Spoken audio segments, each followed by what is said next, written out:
आपण मानकु समस्तंकु मोर विनम्र प्रणाम एवं अनेक अनेक शुभेच्छा स्वतंत्र शुभेच्छा श्रावण पूर्णिमा शुभेच्छा गंगाधर मेहर जयंती उपलक्षे अभिनंदन।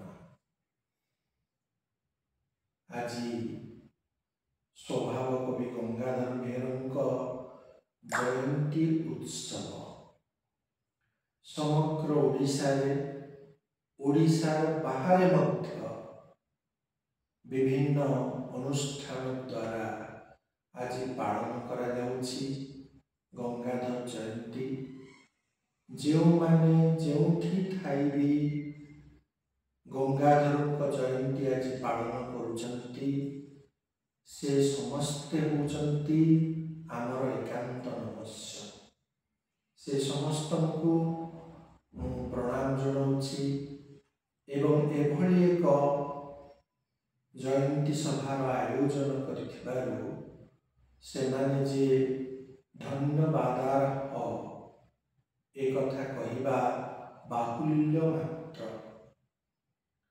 जनक भितर श्रद्धा नथिले अनुराग नथिले एपरि सभा आयोजन करा जाए नाही, करा जाई पारे नाही।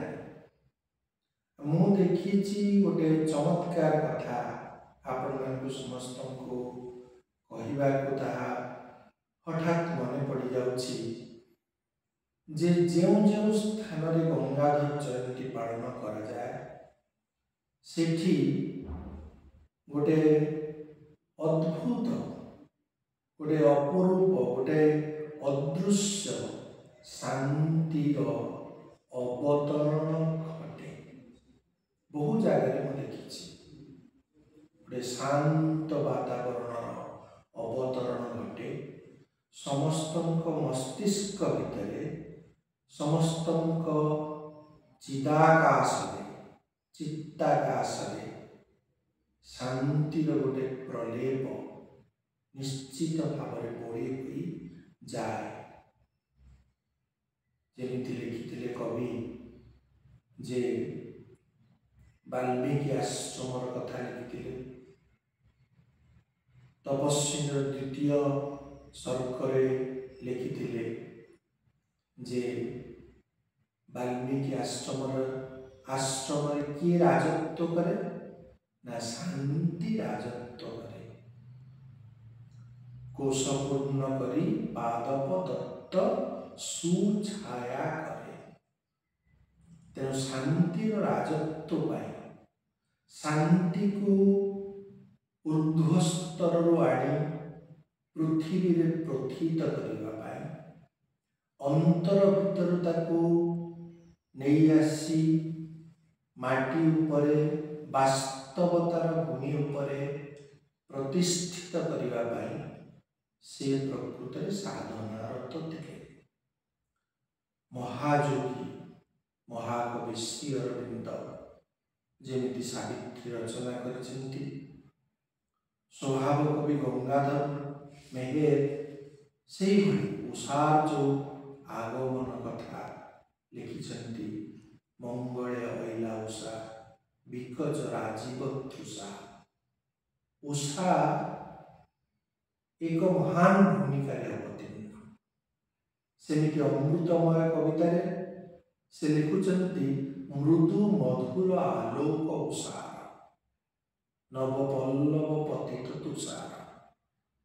तेणु उषा कालर से होचंती पुजारी एवं गोटे नूतन उषार आगमन पाई से सर्वदा प्रार्थनारत थिले एबे मध्य प्रार्थनारत अछंती।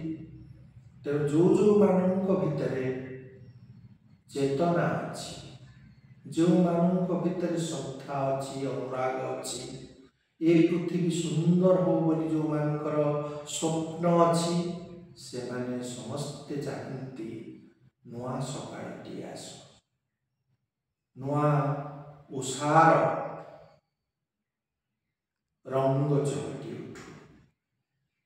ପୂର୍ବାକାଶ ସିନ୍ଦୁରା ଫାଟି ଯାଉ। ଏ କଥା ନିଶ୍ଚିତ ଭାବରେ ସମସ୍ତେ କଳ୍ପନା କରନ୍ତି। ତେଣୁ ଗଙ୍ଗାଧର ଜୟନ୍ତୀ ପାଳନର ଅର୍ଥ ହେଉଛି ଉଷା ଆଗମନର ପ୍ରତୀକ୍ଷା କରିବା, ଉଷା ଆଗମନକୁ ସ୍ୱାଗତ କରିବା, ନୂତନ ଜୀବନ ପାଇଁ ନୂତନ ସଂକଳ୍ପ ନେବା, ଏ ପୃଥିବୀର ନବୀନ ଜୀବନ ପାଇଁ ସ୍ୱପ୍ନ ଦେଖିବା। ତେଣୁ ଯାହା କିଛି ନୈରାଶ୍ୟ, ହତାଶାବୋଧ, ଯାହା କିଛି ରହିଛି ବିଷଣ୍ଣତା, ସେ ସବୁ କିଛି ସକାଳର କାକର ବିନ୍ଦୁରେ ହୋଇଯାଉ ଶୀତଳ। ସବୁ ଉତ୍ତପ୍ତତା ଉପରେ ସେ ଶିଶିର ବିନ୍ଦୁର ପତନ ତାକୁ ଶାନ୍ତ ସମାହିତ କରିବ, ଆଉ ଏକ ସୁନ୍ଦର ସକାଳ ପାଉ।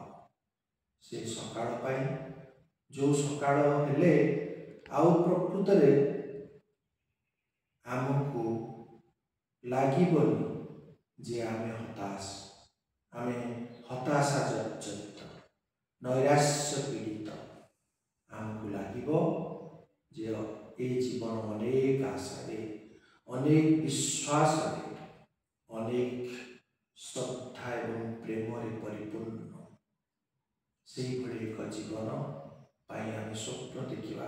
ପୁଣି ସକାଳ ହେବ, ଆହୁରି ଆହୁରି ଅନେକ ଅନେକ ଅନେକ ଅନେକ ସକାଳର ସ୍ୱପ୍ନ ଦେଖିବା ପାଇଁ ଆଜି ଦିନଟି ହେଉଛି ଗଙ୍ଗାଧରଙ୍କର ଏ ପୃଥିବୀକୁ ସର୍ବଶ୍ରେଷ୍ଠ ଉପହାର। ଆପଣମାନଙ୍କୁ ସମସ୍ତଙ୍କୁ ମୋର ନମସ୍କାର। ପୁଣି ଥରେ ସମସ୍ତଙ୍କୁ